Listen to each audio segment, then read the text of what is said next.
അന്യമായി പുണ്യപ്പെട്ട പിതാവ് യാത്ര ചോദിക്കുകയാണ്. എന്റെ വാത്സല്യ മക്കളെ, നിങ്ങൾ സമാധാനത്തോടെ വസിക്കുക.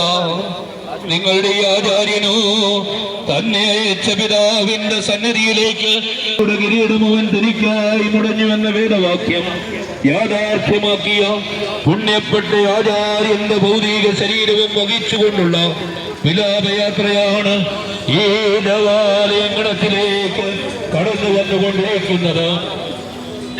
പുണ്യപ്പെട്ട പിതാവിന്റെ ഭൗതിക ശരീരം വഹിച്ചുകൊണ്ടുള്ള വിലാപയാത്രയാണ് ഈ വാഹനത്തിന് തൊട്ടു പിന്നാലെ ഈ നരണമെന്ന ദേശത്തിലൂടെ തന്റെ ജന്മനാട്ടിലൂടെ പുണ്യപ്പെട്ട പിതാവിന്റെ ഭൗതിക ശരീരം വഹിച്ചുകൊണ്ടുള്ള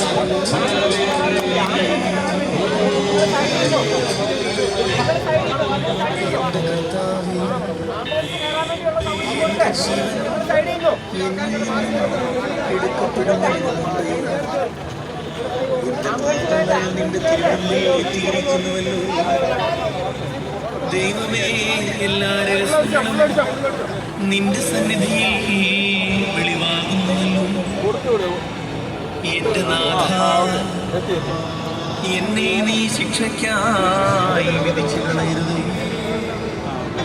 പാപികളിൽ കരുണ ചെയ്യുന്നവനെ, എന്നോടും നീ കരുണ ചെയ്യണമേ.